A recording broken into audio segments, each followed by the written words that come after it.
हाँ तो मेरे प्यारे साथियों, तो कैसे हैं आप लोग। क्लास 12th यूपी बोर्ड का जो मैथ का पहला चैप्टर है, एक्सरसाइज 1.1 का पहला क्वेश्चन देखिए आप। ठीक है, पहले क्वेश्चन के हम सारे पार्ट करेंगे आज की इस वीडियो में। ठीक है गाइस, तो पहले में आपको ये चीज़ दिया है ए बराबर 1 2 3 ऐसे कर करके आप क्वेश्चन देख लेना बुक में। ठीक, 14 तक एलिमेंट्स दिए गए हैं और आपको आर में दिया है। आर पूछ रहा है आपको, रिलेशन क्या पूछ रहा है, x comma y such that 3x minus y is equal to 0 होना चाहिए, ये आपको पूछ रहा है। ठीक, तो हम लोग पहले ये बनाएंगे। ये हो गया हमारा, ये हमारा x है और ये हमारा y है। y यानी कि 3x, यहाँ प्लस में हो जाएगा ये। ठीक है, हम जो है यहीं से x लेंगे और यहीं से हमको y निकालना पड़ेगा। ठीक है, तो हम लोग x लेंगे 1, तो y कितना हो जाएगा 3। हम लोग लेंगे ये 2x, तो y कितना हो जाएगा 3 दूनी 6। फिर लेंगे 3 तिया 9, 4 4 12। फिर लेंगे 5 तिया 15। ये ज़्यादा हो जाएगा, सिर्फ 14 तक ही लेने हैं हमको एलिमेंट्स। अगर हम लोग 5 लेते हैं तो, और 5 का टेबल 3 में पढ़ते हैं, तो 5 15 हो रहा है और ये 14 से ज़्यादा हो रहा है। 14 से ज़्यादा नहीं होना चाहिए। ठीक है गाइस, तो ये है हमारे पास। अब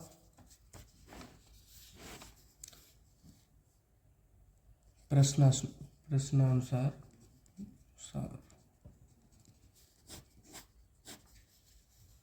आर हमारे पास आया है 1,3। ठीक, 2,6 3,9 और आया है हमारे पास 4,12। ये चीज़ आएगी। अब हमको इसी फर्स्ट पार्ट में ही हमको स्वतुल्य, सम्मित और संक्रामक बताने हैं। ये स्वतुल्य है या संक्रामक है या सम्मित है या नहीं है। ठीक है, तो स्वतुल्य, पहला पार्ट स्वतुल्य। स्वतुल्य क्या कहता है कि 1,1 मेरे जैसा ही होना चाहिए हमशक्ल। ठीक है, और हमशक्ल इसमें है नहीं है। 1,1 does not equals to in R, तो ये तो स्वतुल्य नहीं है। स्वतुल्य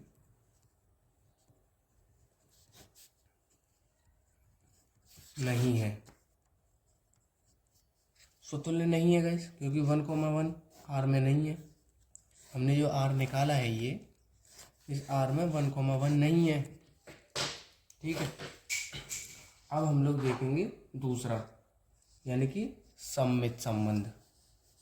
दूसरा सममित। ठीक, सम्मित क्या कहता है कि अगर a कॉमा b है रिलेशन में, तो b कॉमा ए बी होना चाहिए, ये कहता है सम्मित। हम लोग देखते हैं, यहाँ 1,3 है, 1,3 लिख देते हैं यहाँ पे। ठीक है, क्या 3,1 है? यहाँ कहीं पे भी 3,1 दिख रहा है? नहीं है, तो 3,1 does not belongs to R. ये तो आर में है लेकिन 3,1 नहीं है, इसलिए ये सम्मित भी नहीं है, सम्मित नहीं है। ठीक, ये क्लियर है आपको। अब आते हैं संक्रामक। संक्रामक तीसरा पार्ट। संक्रामक क्या कहता है कि अगर ए कॉमा बी आर में है तो बी कॉमा ए भी होना चाहिए, ए भी होना चाहिए।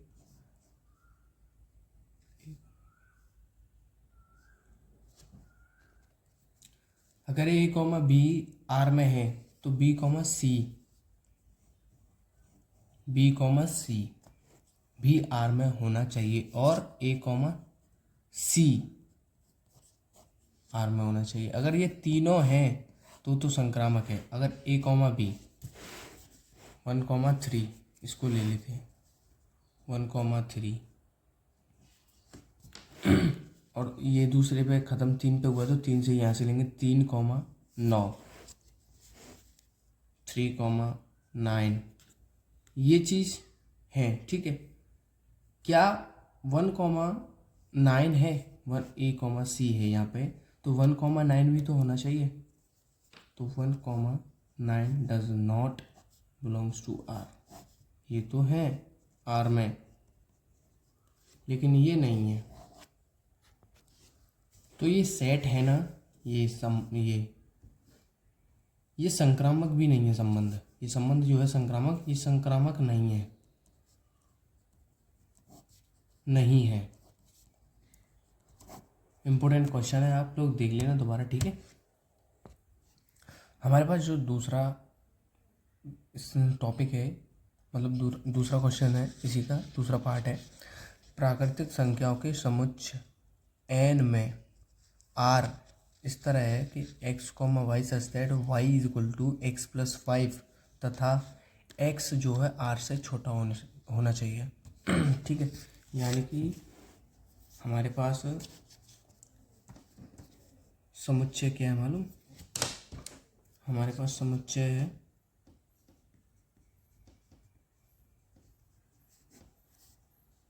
समुच्चय n है, यानी कि कोई भी प्राकृतिक संख्या 1, 2, 3 इनफाइनाइटली। ठीक, और पूछ क्या रहा है? ये पूछ रहा है r बराबर x, y such that y बराबर x प्लस 5 और x छोटा है 4 से, ये पूछ रहा है। चलो देखते हैं एक बार।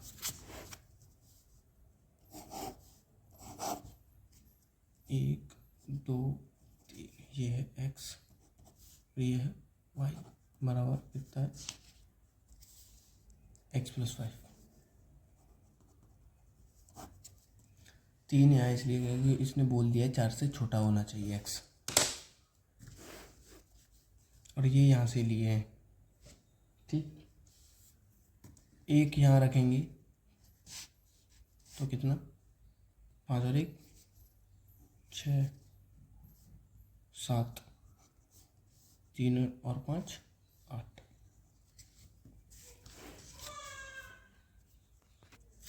अर्थात मेरा r निकल के आता है।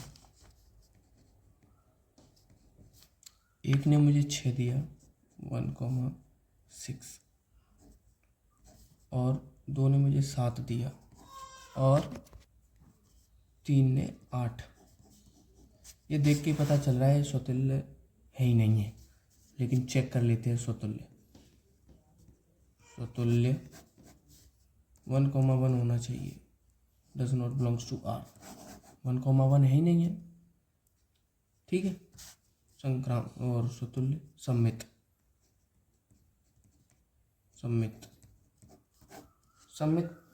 क्या कहता है कि ए कॉमा बी है तो बी कॉमा ए भी होना चाहिए। ये कहता है 1,6 है, 6,1 कहीं पे भी नहीं है। 1,6 है, 6,1 नहीं है। जैसे 1,6 belongs to R, 6,1 does not belongs to R. अब संक्रामक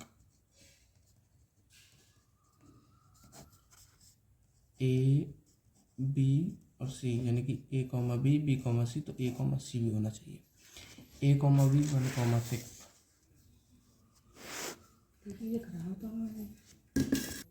ये 1,6 हो गया। अब 6 पे ही ख़त्म हुआ है, तो 6 कोई दूसरी संख्या है ही नहीं है यहाँ पे। यहाँ 1,6 लिया है मैंने संक्रामक के लिए, तो 6,1 होना चाहिए, लेकिन 6,1 है ही नहीं है। संक्रामक के लिए सम्मित होना चाहिए, जभी तो होएगा।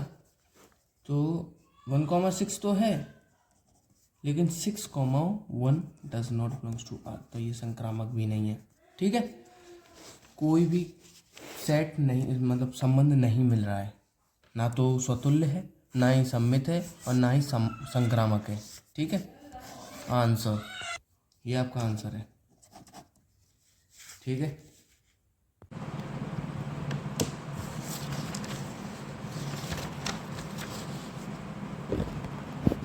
यस मेरे प्यारे साथियों, आप लोग तीसरा सवाल देख लेना। तीसरा कह रहा है एक सेट दे रखा है, ये 1 2 3 4 5 6, और आर ये दे रखा है x, y such that y भाज्य x से।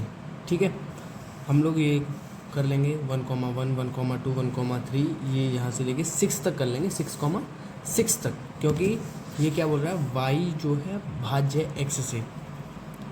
1,1 एक दूसरे से काट देंगे, 0 आ जाएगा। 2,2 भी कट जाएगा, 3,3 भी, 4,4 भी, 5,5 भी, और 6,6 भी एक दूसरे को पूरा काट देंगे। ठीक है, हमारे पास रिलेशन बनता है ये। स्वतुल्य चेक करने के लिए हम लोग 1,1 बिलोंग्स टू आर होना चाहिए। ठीक, तो 1,1 भी है, 2,2 भी है, 3,3 भी है, 4,4 भी है, 6,6 भी है, 5,5 भी है, तो ये स्वतुल्य है। सम्मित चेक करने के लिए 1,b बिलोंग्स टू आर, तो b, a भी आर में होना चाहिए, यानी कि a, b belongs to R है, तो b, a भी आर में होना चाहिए। तो 1,2 बिलोंग्स टू आर है, लेकिन 2,1 आर में नहीं है। जैसे कि 1,2 आर में है, लेकिन 2,1 कहीं पे भी दिखाई नहीं दे रहा है ना, तो ये सम्मित नहीं है, सम्मित नहीं है। ठीक है, संक्रामक के लिए चेक करेंगे हम लोग, अगर 1,2 आर में है, अगर 1,2 आर में है, तो 2, मतलब a, b आर में है, तो b, c भी होना चाहिए, फिर 1, c भी होना चाहिए, यानी कि a, c भी होना चाहिए। इसलिए संक्रामक जैसे 1,2 है, यहाँ 1,2 है, ख़त्म कहाँ हो रहा है, 2, 2,4, 2,4 भी आ गया इसमें। अब ए और सी, जैसे कि ए, बी और सी, ए, बी होना चाहिए, फिर बी, सी होना चाहिए, फिर ए, सी होना चाहिए, ए, बी, ठीक, बी, सी, यहाँ एक आएगा, फिर ए, सी, ठीक। और फोर्थ पार्ट देखेंगे हम लोग इसका। फोर्थ पार्ट में ये क्या करें, z एक पूर्णांक है, जो कि मैंने इस लिख लिए, -3 -2 1 0 1 2 3 4 5 6, ये पूर्णांक है, यानी कि इंटीजर, इनको इंग्लिश में बोलते हैं इंटीजर। इसमें रिलेशन दिया गया है कि x, y such that x minus y एक पूर्णांक है, x माइनस वाई एक पूर्णांक है। तो स्वतुल्य चेक करेंगे इसके लिए हम लोग, यदि a, z, a belongs to z, a belongs to z, मतलब a बिलोंग्स कर रहा है z में, तो 1,1 बिलोंग्स टू r भी है। x माइनस वाई पूछ रहा है, तो 1 minus a minus a is equal to 0। 0 क्या है, एक पूर्णांक है, यहाँ देख लीजिए आप, 0 क्या है, एक पूर्णांक है, तो r स्वतुल्य है। सम्मित के लिए चेक करेंगे हम लोग, सम्मित में क्या होता है, यदि x, y belongs to r, तो x माइनस वाई एक पूर्णांक भी है, और -y माइनस x एक पूर्णांक है, तो y comma x belongs to R सारे के सारे x y belongs to Z में है। ये इसका उल्टी ए का मतलब होता है ऑल ऑफ, ठीक है, all of x y belongs to Z, ठीक। संक्रामक, यदि x comma y belongs to R तो x माइनस वाई एक पूर्णांक है, ये आपका पहले ही आप समीकरण मान लो, ठीक है। यदि y minus y comma Z belongs to R है तो y माइनस जेड एक पूर्णांक भी है, ठीक। समीकरण 1 प्लस 2, इनको दोनों को प्लस कर दो, x minus y plus y minus Z, minus से माइनस वाई से प्लस वाई कैंसिल आउट हो गया, तो x माइनस जेड एक पूर्णांक है, x माइनस जेड एक पूर्णांक है, ठीक। तो x comma Z belongs to R, all of x y Z belongs to R, ये क्या बोल रहा है, all of x y Z belongs to R, ठीक है। Thank you.